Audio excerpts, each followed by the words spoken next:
The Lives of the Saints by Father Alban Butler. March 2nd, St. Agnes of Bohemia. Blessed Agnes of Bohemia, or of Prague, whom St. Clare calls half of her heart, founded the first convent of Poor Clares north of the Alps. She was a descendant of St. Wenceslas, the good King Wenceslas. Her father was Ottokar II, who occupied the throne of Bohemia in 1197. Her mother, the sister of Andrew II of Hungary.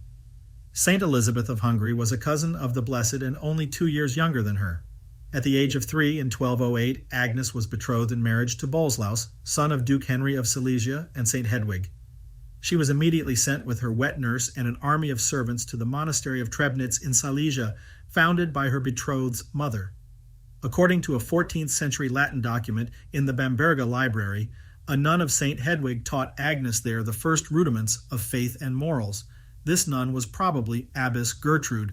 2 years later, Agnes returned to her father's court. At the age of 9, she was again betrothed in marriage, this time to Enrique, son of Emperor Frederick II, and left for the Austrian court to learn German and become familiar with Germanic customs.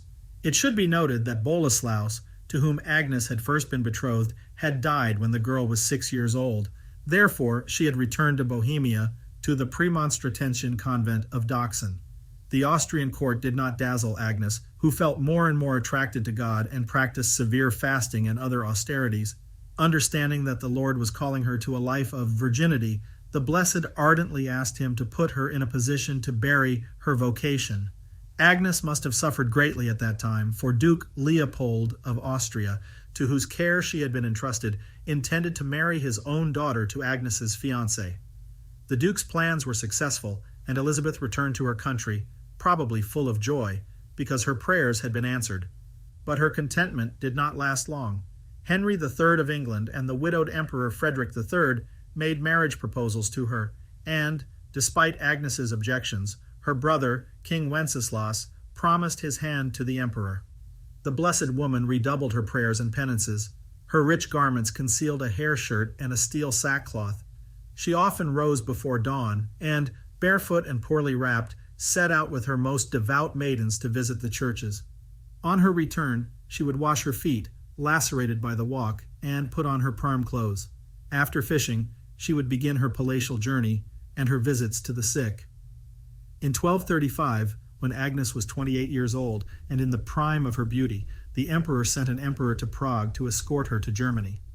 Wenceslas refused to hear his sister's objections, but Agnes managed to delay the match and wrote to Pope Gregory IX, begging him to prevent the marriage, for she had never consented to marry and wished to consecrate herself to God in the religious life.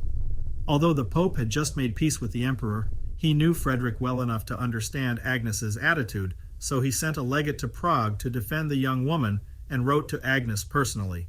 The latter showed the pontiff's letter to her brother Wenceslas, who became very alarmed. On the one hand, he feared the emperor's wrath, but on the other hand, he did not want to alienate himself from the Pope or force his sister to marry against her will. Finally, he decided to inform Frederick of everything.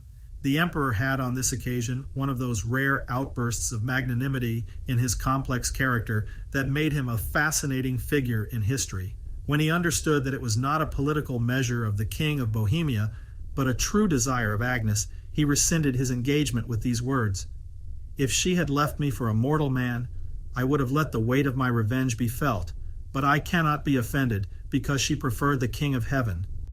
Seeing herself free at last, Agnes began to think of a way to consecrate her own person and possessions to God. Her father had brought the Franciscans to Prague, probably at the behest of the Blessed. Agnes finished building the convent for them. Likewise, with the help of her brother, she founded a hospital for the poor and called to Prague the Knights Hospitallers of the Cross and Star, whose church and monastery are still preserved. Agnes and Wenceslas also built a monastery for the Poor Clares. The people of Bohemia wanted to participate in the expenses of the construction, but the king and his sister refused to help. However, it is said that the masons, determined to do their part, would sneak out at the end of the day to avoid being paid.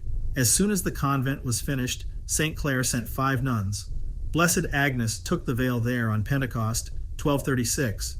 The fact greatly impressed the population. 100 maidens of good family entered the convent, while all over Europe, princesses and noble ladies followed her example, and convents of Poor Clares multiplied.